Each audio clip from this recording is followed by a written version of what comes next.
faculty, staff, alumni, students, and seniors.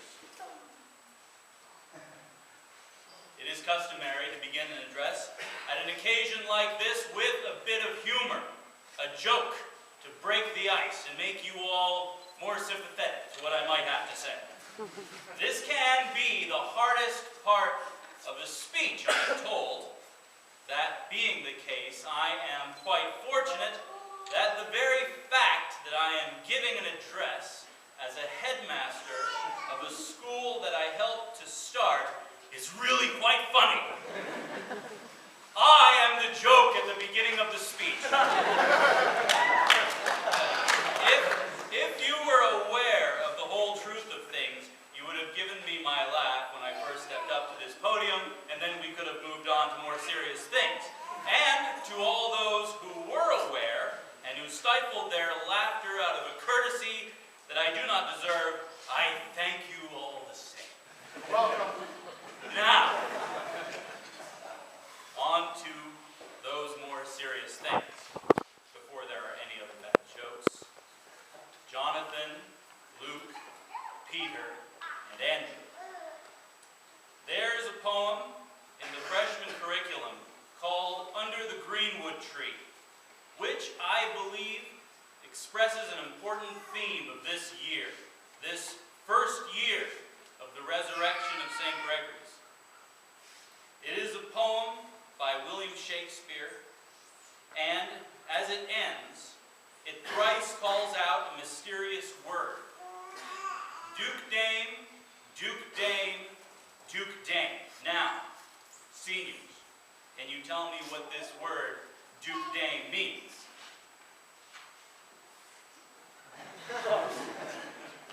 No? No idea? That's freshman. It's a nonsense word that a fool in the play defines as a Greek invocation to draw fools into a circle. If it do come to pass that any man turn ass, leaving his wealth and ease, a stubborn will to please, Duke Dame, Duke Dame, Duke Dame.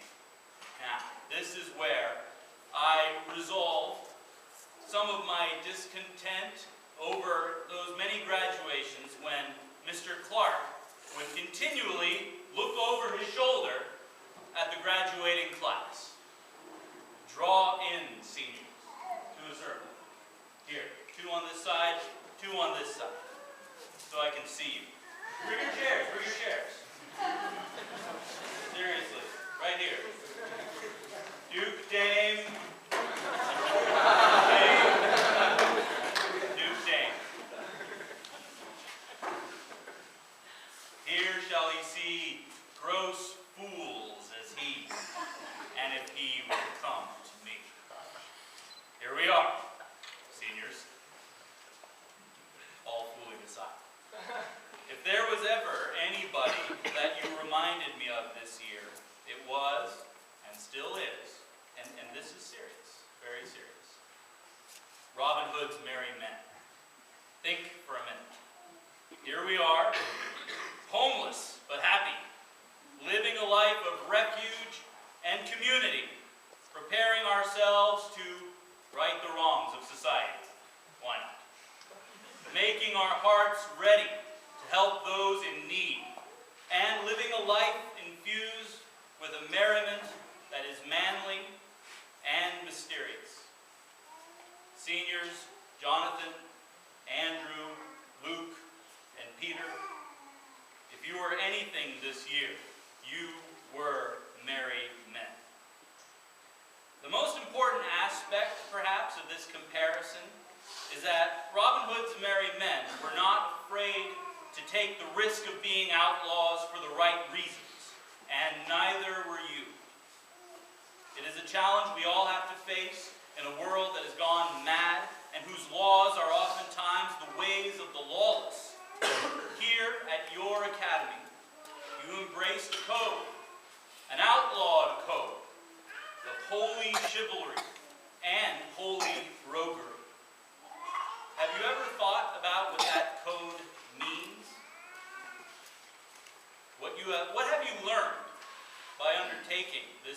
adventure with us. What are you leaving here with? I'm sure you all have good answers for these questions, but even so, I will offer you 3 thoughts of my own. First, you leave us with an experience and an understanding of comradeship, camaraderie.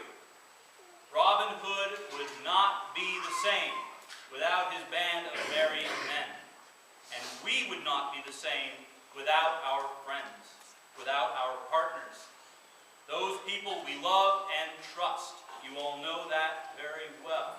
Remember, however, that the friendships that you have made here, the friendships you have made with one another, as strong as they are, and as likely to last a lifetime as they are heralds of a greater friendship that you are called to form.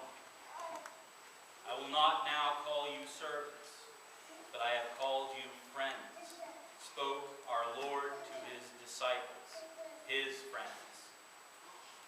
Gentlemen, one of the chief reasons for this education that you have received is to learn about friendship with men, and that for the sake of forming a friendship with he who became man. Mr. Davidson, Mr. Deach, Mr. Gerhard, Mr. Romanchuk, remember that. The mysteries of friendship are not so hard to sense and experience. That feeling of being part of a larger, more powerful reality when you are linked arm in arm in the scrum or in song. Be aware of a heavenly friendship that calls for you through these earthly friendships. The wonders and treasures that we find in this world are doorways into another. Be aware. Remember that we sing, my dearest comrade, as a prayer. Sing it to him. Pray it to him, who is truly our dearest comrade. Second, you leave us with a new sense of wisdom. You may not realize it yet, but you have. Living life as you have lived it, even for the space of this single, rough, and rustic year, cannot help but infuse in the heart some of the secrets of Lady Wisdom.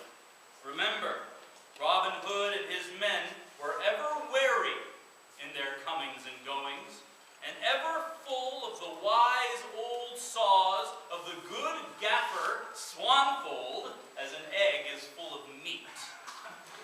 A hasty man burneth his mouth, and the fool that keepeth his eyes shut falleth into the pit.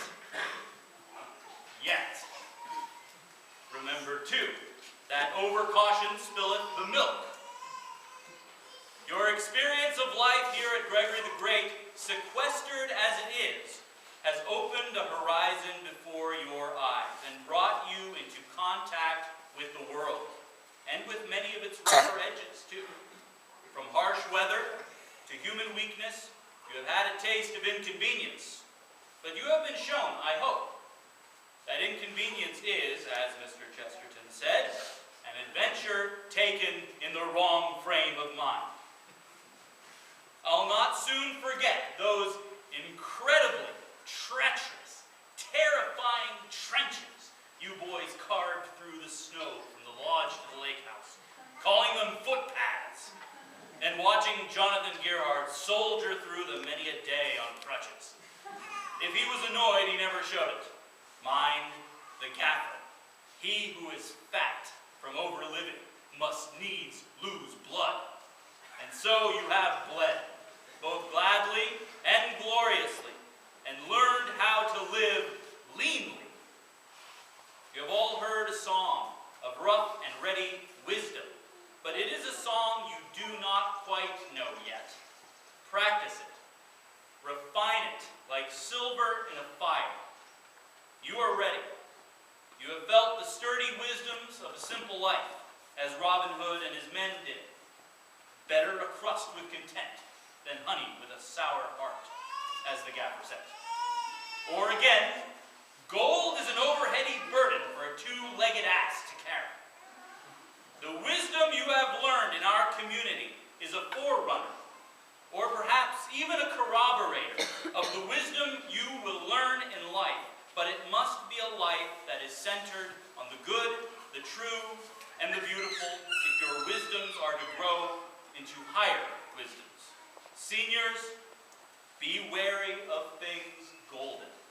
Rejoice in glad poverty, as you have throughout this year, and made that year rich. Finally, you leave us with joy, and hence with a few tears. One of the tests of true joy is that it is not easily dampened by mere surroundings, much less a few tears.